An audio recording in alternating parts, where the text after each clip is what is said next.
倫理に沿った経営をして、倫理に入って、もう実は35年になりますといい早い時期に、でも自分が経験してたので、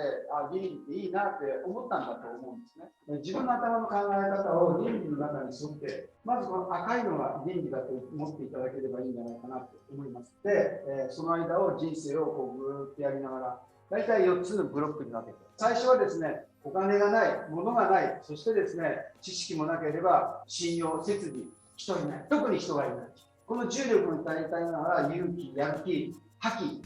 そして元気、そういったことを持ちながら気っていうものですよね。今デジタルにない気っていうものをしっかり持つってことなんですけど、家族、先輩、お客様、つまりお客様っていうことをいかに大切にするか。ここだけ大切にしてると、向こうになる家族をね、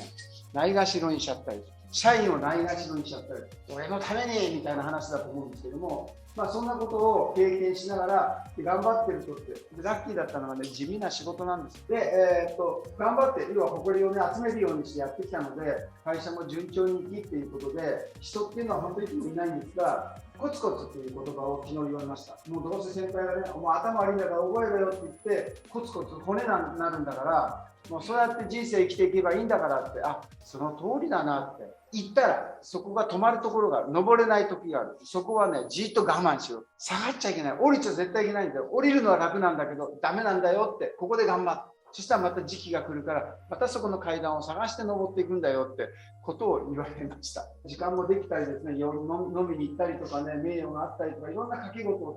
いろんなこともやらせてもらいました。でもね、根がこうね、自分の人生失敗してるところなので怖くて、家族を路頭に回しちゃいけないんだっていう自分の思いがあるから、やっぱ最後までいけないっていうかね、そしてちょっと引いてきて、そして反省しながらっていう、で、反省するのはいつもですね、万有幸福の城の中で、なんだよ、また同じことやってるって、今日も見ながら、また、こんなことあったっけみたいな文がいっぱいあるんですけども、そんなことを繰り返してるだけなんですけど、そんなことをやってきてます。で、そうやってこういったいろんなものね、年齢とともにですね、画とかね、そういったものをこう聞いていく。それがここでちょっとこう気づく場所なんじゃないのかな。だから僕は倫理が好きですが、ちょっとね、35年になっているので、ちょっと出なかった時とか、でも生き方はね、同じだったような気がしてます。よかったなということで、僕はね、最初の頃、たくさんの夢を見た、学校出ることですね。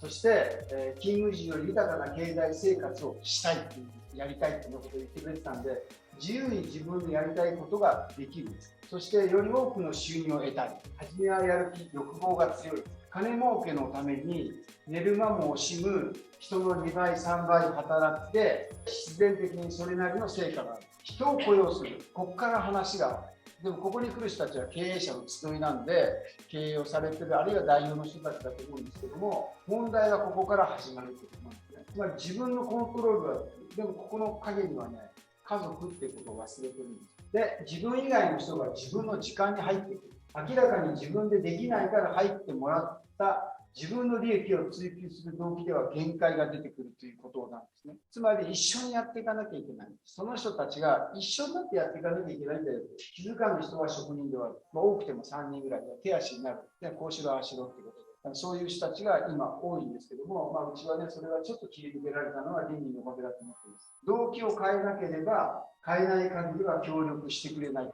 社長のために生きてるわけじゃないから。進む方向を決断する情報。ここのところに、5、6人いると、リーダーはこっち行けばあっち行けばいいと、情報をしっかり取って進むということなんですけども、これはできますよね。多分5、6人だったらできるかなと思いました。人と会社を動かすときなんです。ところがですね、5、6人でもですね、人と会社を動かすときにはですね、このまま行っても、こういう三角形だったら動かしやすい。でも、本当の姿っていうのは会社ってこういうんです。逆三角形。すごくバランスが難しいということを自分で納得しているだけなんです。ちゃんと人がね、ちゃんとしてないと動かせられないということだと。例えばここに違う人がいる。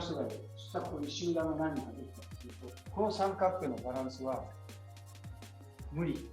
やろうとしてもそっちに行かないってことなんだ。現場でよく起きることなんだと思うんですね。うちでも最初はよくあって、これが分からなくて、つまり自分の心の持ちようで、この人たちとのバランスがちゃんと取れてて、一緒になって夢を託せるかどうかっていうことなんだと思います。変化するっていうことの中で、自分たちは歯科技工なんで、いろんなことを、この水色のことを覚えなきゃいけない。でもこうやった努力とか愛着心とか自己管理って、これはもう努力の気持ちの話ですよね。それが育んでいくっていうことだと思います。そして変化させないもの、思いやりとか感謝とか素直とか人に変わられるとか人格とか人との出会い、こういったものを変化させない。これが倫理の中にたくさんある、残った、どのような時代でも変化させてはいけないもの、倫理、道徳っていうことなんだと思うんですね。相手の立場に立つという。勝ち負けよりも礼を重んじ相手を敬い感謝の念を忘れない、そんな境地に通ずる道。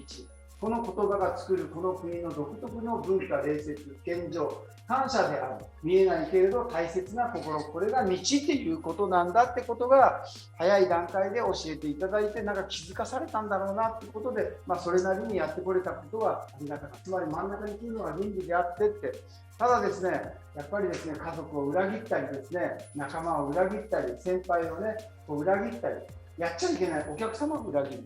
これをやるとどうなるかっていうと、これがグラムだから、一時はね、下り坂、バーッと走ったように距離は出るんだけど、実は二度と戻れない山道っていうかね、坂道に出会っちゃうんだよっていうことなんだと思います。ただじゃあダメなのかってそんなことはない。いつまで経ったってね、50で始めたって、60で始めたって、70で始めたって人生っていうことになった時に支えでもう最後になるんですけど、この道っていうこの支えですよね。これはですね、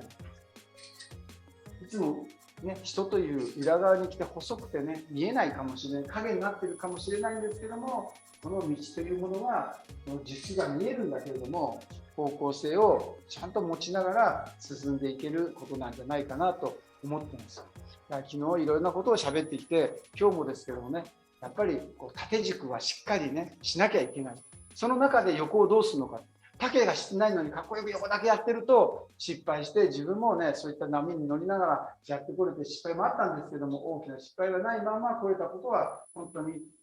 失敗を親がやってくれたっていうふうに思ってます。